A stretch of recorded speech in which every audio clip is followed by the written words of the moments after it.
नमस्कार, स्वागत है आप सभी का। आप देख रहे हैं इकोनॉमी टुडे। मैं हूं जमीश। कारोबार जगत की तमाम खबरों पर रहती है हमारी नजर। आपको बताते हैं बाजारों का हाल और आज के फोकस में क्या कुछ होगा खास। ले चलेंगे आपको उत्तर प्रदेश और बताएंगे कि उत्तर प्रदेश की अर्थव्यवस्था में क्यों आज जो हलचल है वो लगातार जारी है और आज भी जो यूपी इन्वेस्टर समिट है उसका दूसरा दिन है, उस पर हम नजर डालेंगे। लेकिन सबसे पहले आज की टॉप लाइन्स।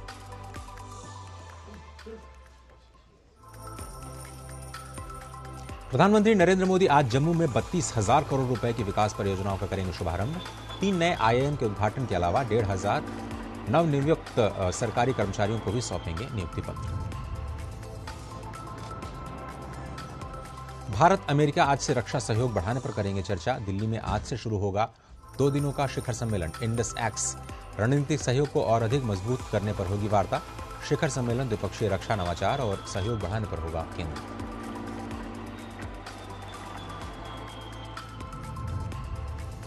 केंद्रीय वाणिज्य और उद्योग मंत्री पीयूष गोयल ने दिल्ली में अमेरिका के उप विदेश मंत्री रिचर्ड वर्मा के साथ मुलाकात की। इसके साथ ही दोनों देशों के साझा व्यापार संबंधों पर भी चर्चा हुई। और सप्ताह के दूसरे दिन कारोबार में आज गिरावट के साथ खुले भारतीय शेयर बाजार। कल हरे निशान के साथ बंद हुए थे सेंसेक्स और निफ्टी। ये कुछ टॉप लाइन्स आपकी स्क्रीन पर जिस पर हमारी निगाह रहेगी। लेकिन सबसे पहले आपको लिए चलेंगे बाजारों की ओर और देखेंगे कि बाजार पर क्या स्थिति है। और सेंसेक्स और जो निफ्टी की ओपनिंग हुई है वो आपको बताते हैं कि किस तरह से हुई है। जैसे हमने बताया कि नेगेटिव जोन के साथ आज शुरुआत हुई थी गिफ्ट निफ्टी की। 22,138 का स्तर हमें दिखाई दिया था, 41 अंक नीचे। और उसी का असर दिखाई दिया कि आज की जो ओपनिंग हुई वो नेगेटिव 22 के साथ हुई।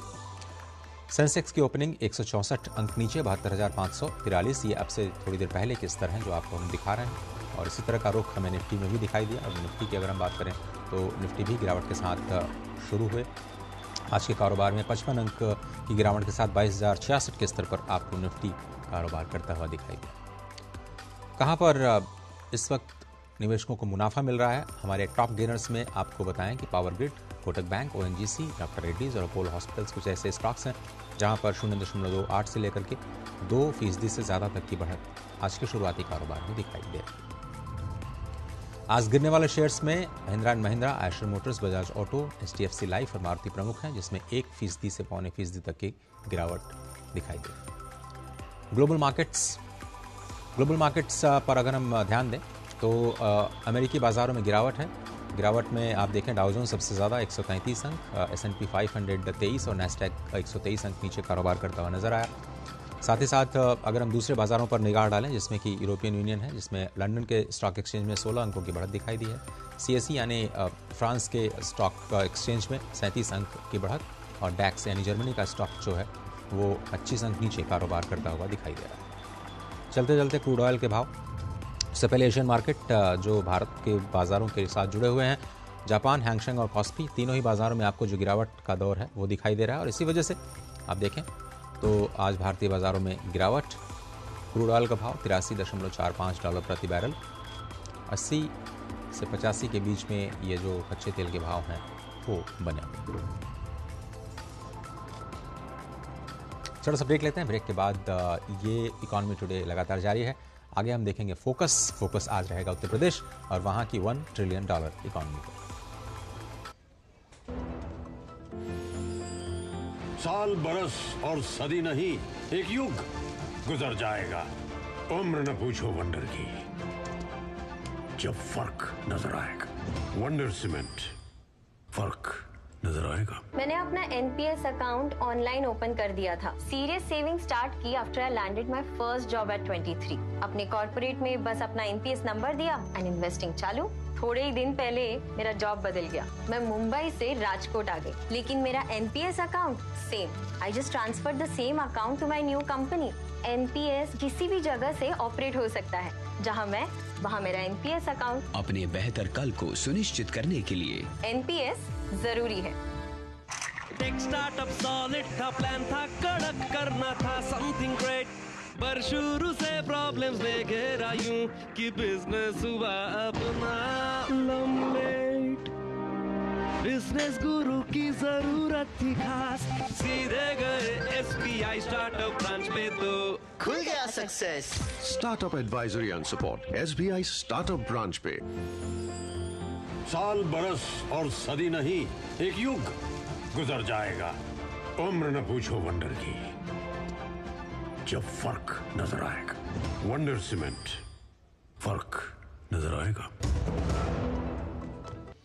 स्वागत है आप सभी का इकोनॉमी टुडे आप देख रहे हैं और अब बात करते हैं आज के फोकस की।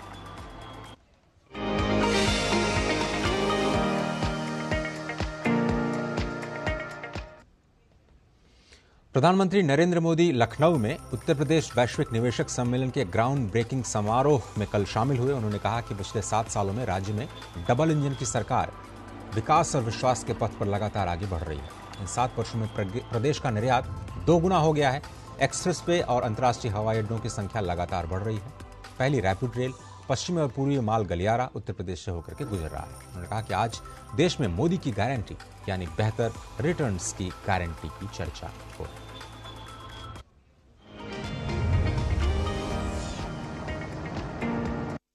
देश तभी आगे बढ़ेगा उत्तर प्रदेश की तरह हर राज्य बड़े सपने, बड़े संकल्प लेकर के चल पड़े।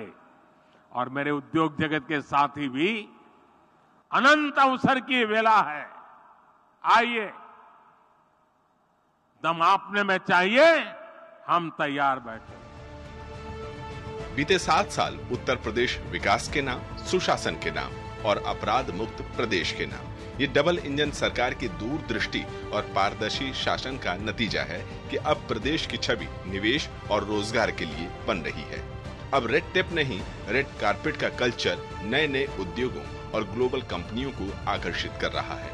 यूपी में डबल इंजन की सरकार बने 7 वर्ष हो रहे हैं।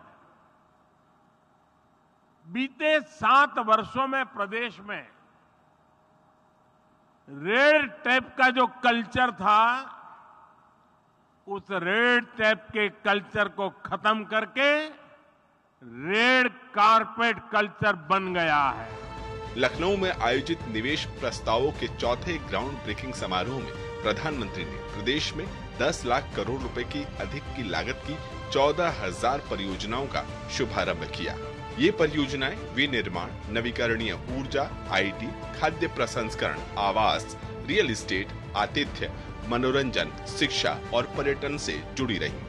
प्रधानमंत्री ने कहा कि मौजूदा भाजपा सरकार ने उत्तर प्रदेश में बीते 7 साल में कानून व्यवस्था दुरुस्त की है, सांस्कृतिक केंद्रों का निर्माण कराया है, पर्यटन और रोजगार के नए अवसरों को छोटे छोटे शहरों तक पहुंचाया है।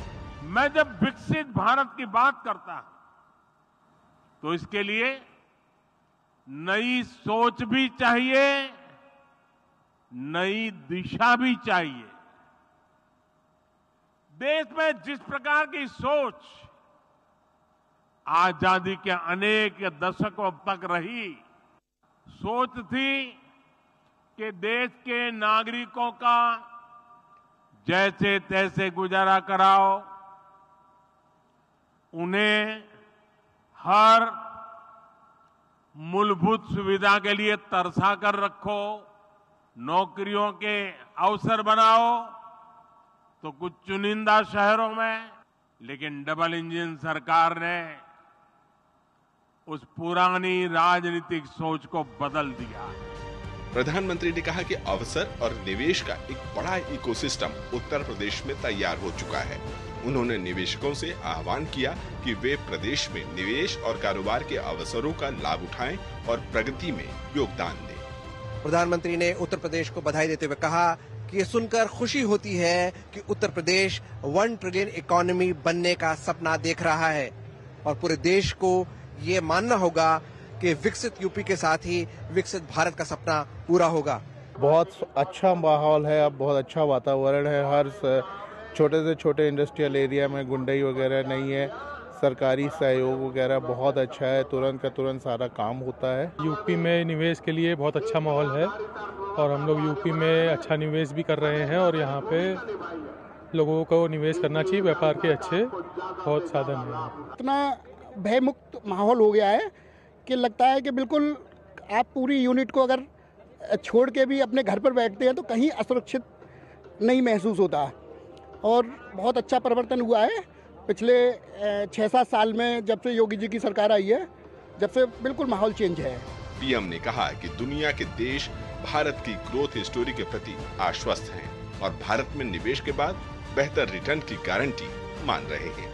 विशाल बैरिस्टो और विकास सिंह के साथ ब्यूरो रिपोर्ट, डीडी न्यूज।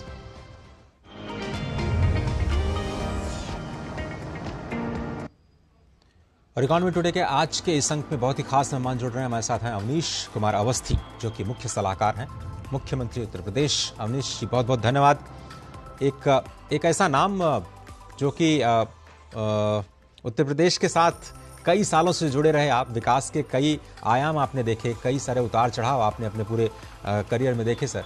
और अब हम देख रहे हैं कि पिछले साल जो यूपी का इन्वेस्टर समिट हुआ, 33 लाख करोड़ रुपए से ज़्यादा का इंटेंट मिला आपको, और कल एक बड़ी ग्राउंड सेरेमनी 4.0 देश को आपने दिया।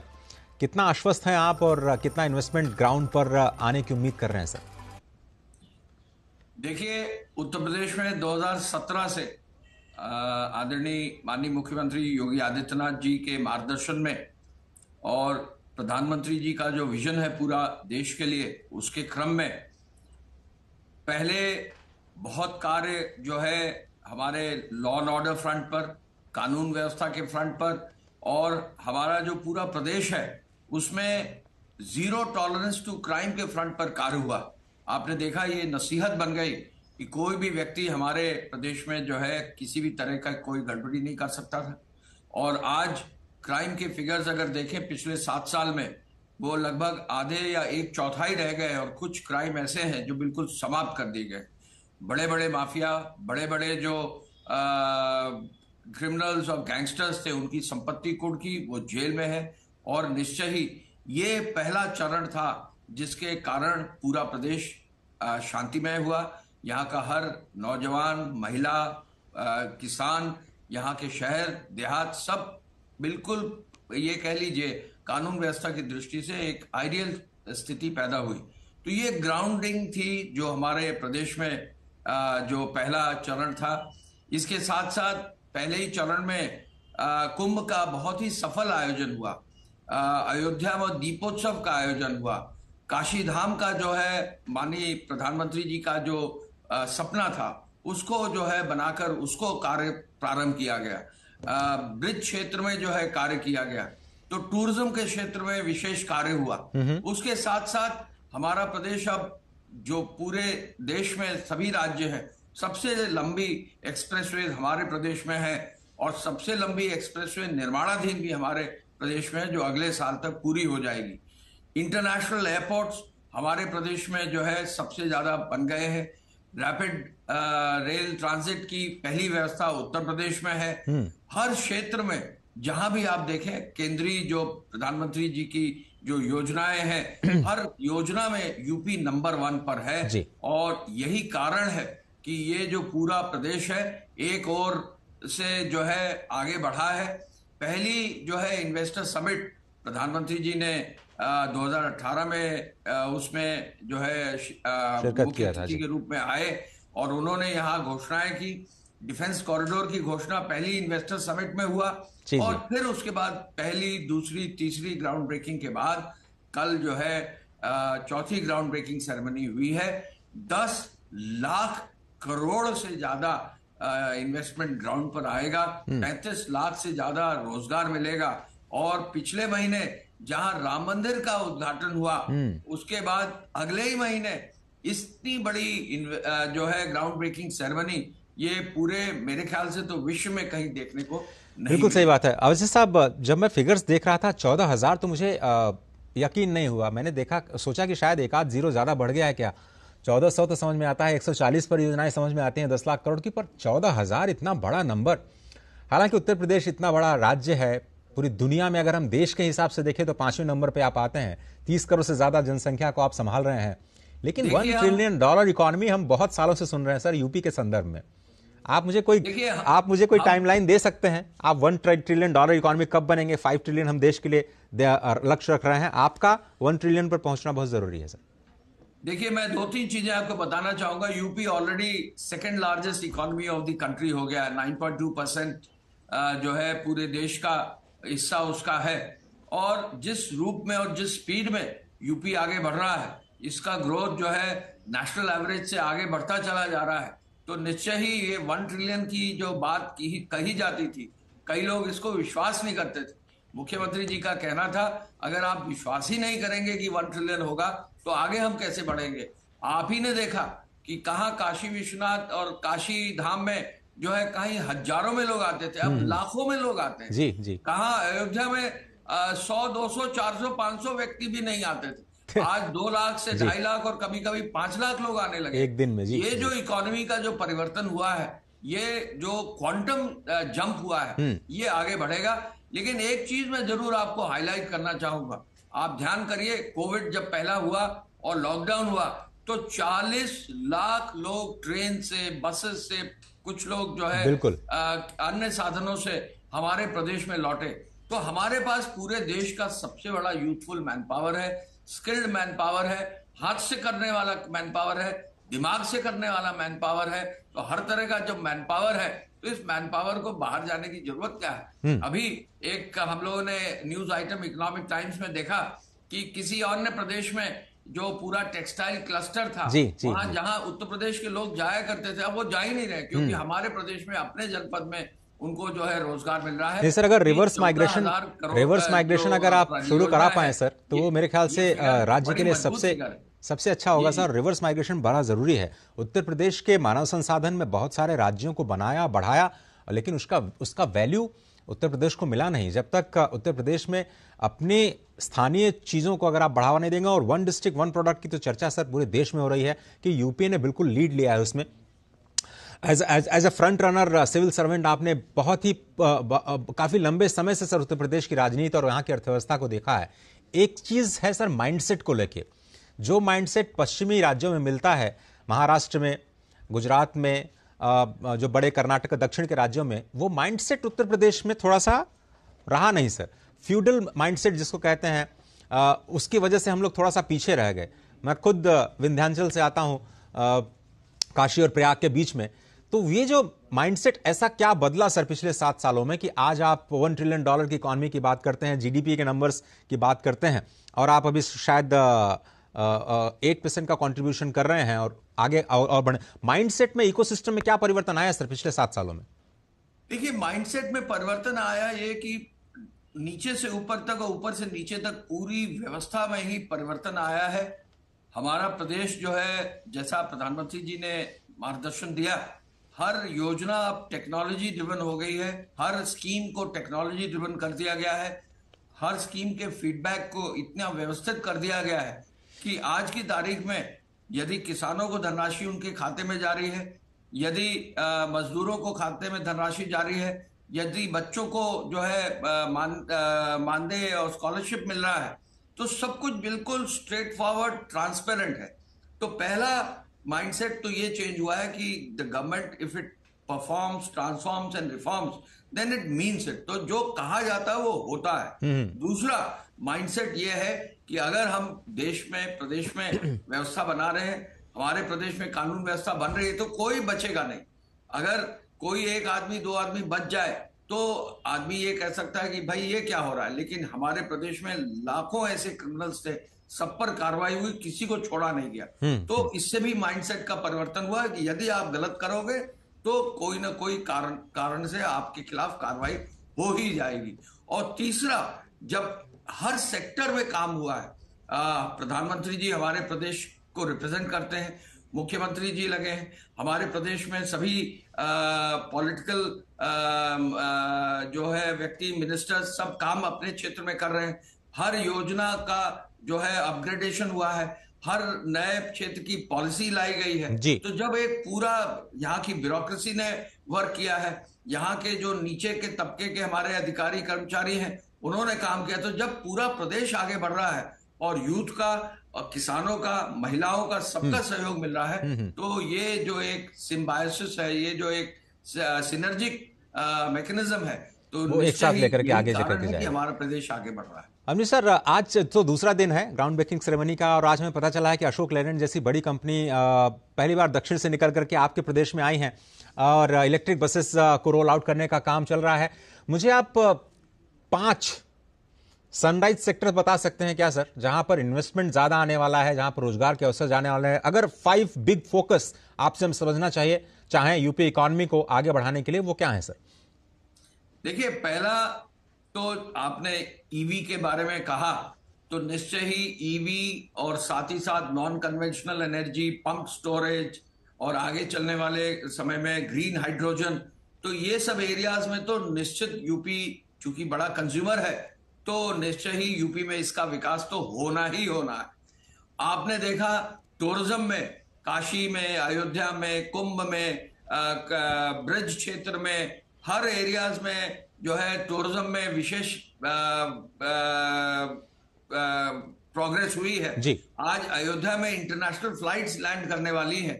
कौन सोच सकता था कि अयोध्या में एयरपोर्ट ही होगा और एयरपोर्ट भी इंटरनेशनल होगा। जी जी। तो ये भी एक सरप्राइज सेक्टर है कि आगे टूरिज्म के सेक्टर में और सरप्राइजेस जो है आती रहेंगी। फार्मा का सेक्टर है, यहाँ प्रदेश हमारा काफी पहले पिछड़ा हुआ था। फार्मा के सेक्टर में नए फार्मा पार्क्स, फार्मा के सेक्टर में नए फार्मा की एक एजेंसी, एक नया इंस्टीट्यूशन स्टार्ट किया जा रहा है। और फार्मा जो मेडिकल क्षेत्र से जुड़ा है, मेडिकल डिवाइसेस का जो एरिया है, इन एरियाज में भी विशेष कार्य होने की संभावना है। चौथा जो क्षेत्र हमारा सबसे इंपॉर्टेंट है डिफेंस, और डिफेंस कॉरिडोर जो हमारा स्थापित हुआ है। डिफेंस के क्षेत्र में कहीं यूपी में कुछ भी नहीं था, आज ब्रह्मोस मिसाइल बनने जा रही है, उसका निर्माण बड़ा तेजी से चल रहा है। कल मैं बीडीएल भारत डायनेमिक्स लिमिटेड के सीईओ से मिला झांसी में, गरोठा में, जहां प्रधानमंत्री जी ने शिलान्यास किया था। वहां निर्माण कार्य चल रहा है और अब बता रहे हैं कि बीडीएल में जो मिसाइल्स हैं उसके इंजन्स भी अब जो है वहां मैन्युफैक्चर होंगे। आज जो है कानपुर में एक बहुत बड़ा एम्युनिशन का प्लांट जो है स्थापित हो गया है, कुछ ही दिनों में उसका उद्घाटन होने वाला है। तो निश्चय ही चौथा सेक्टर जो है डिफेंस का है, और डिफेंस के साथ साथ हम ये कह सकते हैं कि अर्बन डेवलपमेंट और जो हमारा रियल एस्टेट का डेवलपमेंट है, ये एरियाज भी बहुत आगे बढ़ेंगे। एजुकेशन सेक्टर आगे बढ़ेगा। नहीं, सेक्टर्स तो सारे हैं सर, लेकिन पांच टॉप सेक्टर्स आपने जो बताए। अब मेरा सर आपसे एक सीधा सवाल ये है कि देश का पहला एक्सप्रेसवे अहमदाबाद से बड़ोदरा से निकल करके उधर सूरत तक जाता है, जिसको बीजेपी सरकार ने वहां पे बनवाया था, नेशनल एक्सप्रेसवे 1। एक हम लोग यहाँ से यमुना एक्सप्रेसवे से गुजरते हैं, दिल्ली से गुजरते हैं, आगरा तक जाते हैं, उसके बाद लखनऊ लेकर के जाते हैं। सर, दोनों एक्सप्रेसवेज को आप कंपेयर करें तो दोनों तरफ, गुजरात में दोनों तरफ इंडस्ट्री दिखाई देती हैं, ट्रक्स सीधे इंडस्ट्री पे लोड होते हैं, उस नेक्स्ट नेशनल एक्सप्रेसवे पे आते हैं और सीधे वो सूरत जाकर के और मुंबई जाकर के एक्सपोर्ट पे चले जाते हैं। उत्तर प्रदेश में यमुना एक्सप्रेसवे पे जाइए तो कुछ गाड़ियां आपको दिखाई देती हैं, ट्रक्स बहुत ही कम आती हैं, इंडस्ट्रियल जोन्स भरे ही आपके पास हैं, चाहे वो मथुरा हो, आपका अलीगढ़ हो, उसके आगे जुड़ा हुआ हो आगरा, लेकिन उस तरह की गतिविधि दिखाई नहीं देती है सर। तो ये जी, मुख्यमंत्री जी का ये सपना था कि ये जो एक्सप्रेसवेज है ये उद्योग विभाग के माध्यम से बनी है। तो मुख्यतः एक्सप्रेसवे के चारों ओर, यानी उसके लेफ्ट और राइट में तो है ही है, लेकिन उससे 10 से 15 किलोमीटर दूर तक भी जो है इंडस्ट्रियल एरियाज डेवलप हो। तो ऐसे में ये योजना मंजूर हो गई। लगभग 25-26 से अधिक स्थानों पर लैंड एक्विजिशन एक्सप्रेसवेज के लॉन्ग जो है बनाना शुरू हो गया है, और यही लैंड बैंक है जो हमारे इंडस्ट्रियलिस्ट को अट्रैक्ट कर रहा है। तो जो बात आपने कही, हमने सीखा है, एक्सप्रेसवेज के अलॉन्ग अब इंडस्ट्रियल एरियाज डेवलप होने जा रहे हैं, लॉजिस्टिक के एरियाज डेवलप में होने जा रहे हैं, मैन्युफैक्चरिंग डेवलप होने जा रही है, और Ganga expressway, Purvanchal expressway, Agra Lucknow expressway और बुंदेलखंड एक्सप्रेसवे, सभी एक्सप्रेसवेज के दोनों तरफ इंडस्ट्रियल एरियाज के लिए कम से कम 10 से 15 हजार करोड़ की लैंड जो है इसी समय एक्वायर हो रही है, जिससे ये जो प्रोजेक्ट्स नए नए आ रहे हैं जी सर, इनके लिए हम भूमि और लैंड बैंक एक आपको और चीज बता दें सर। एक सवाल मेरे पास सिर्फ 1 मिनट है सर, 1 मिनट है सर। कल एक नया नारा हमें सुनाई दिया सर, अवधपुरी से कल की धाम, जय श्री राम, जय श्री राम। ये अब ये जो हेरिटेज टूरिज्म है, स्पिरिचुअल टूरिज्म है, क्या हम मान सकते हैं कि ये उत्तर प्रदेश व्यवस्था के अर्थव्यवस्था की रीढ़ बनने जा रहा है, एक नया सर्विस सेक्टर आप देश को देने जा रहे हैं? देखिए, हेरिटेज टूरिज्म में पोटेंशियल बहुत है। 2017 में जब पहली बार दिवाली मनाने के लिए मुख्यमंत्री जी ने हम लोगों को निर्देश दिया अयोध्या में, वहां अंधेरा रहा करता था। हमारा ही अयोध्या, जहां राम की अयोध्या, जहां दिवाली का पूरा जन्म हुआ, पूरे विश्व में दिवाली अयोध्या की वजह से मनाई जाती है, वहां दिवाली नहीं मनाई जाती। पहली बार जब दीपोत्सव आयोजित हुआ तो पूरे विश्व के 650 चैनल्स ने उसको कवर किया। तो ये जो ब्रांडिंग हुई है, कुंभ में जो है आपने कार्य देखा है, काशी धाम में कार्य जो प्रधानमंत्री जी ने जिसका अपने क्षेत्र में उद्घाटन किया, ये जो ब्रांडिंग है, ब्रांडिंग अभी तक नहीं हुई थी। पिछले कई सालों में ये ब्रांडिंग होना शुरू हुई है और हमारे प्रदेश में तो सभी स्थान इतने महत्वपूर्ण है कि अगर ब्रांड कर देंगे तो पूरा विश्व यहाँ इकट्ठा हो जाए। सर बहुत बहुत धन्यवाद। क्यों ना हो, क्योंकि उत्तर प्रदेश तो भगवान श्री राम की धरती है, कृष्ण की धरती है, काशी में भगवान शिव हैं, अब तो कल की भगवान भी आ गए हैं, सारे भगवान तो आपके यहाँ हैं, तो किसी चीज की कमी तो है नहीं। फिलहाल बहुत बहुत धन्यवाद, मेरे पास वक्त की कमी है इस प्रोग्राम में, शुक्रिया। और फिलहाल इकोनॉमी टुडे के आज के इस अंक में सिर्फ इतना ही, लेकिन खबरों का सिलसिला लगातार जारी है। देखते रहिए DD न्यूज। दीजिए इजाजत, नमस्कार।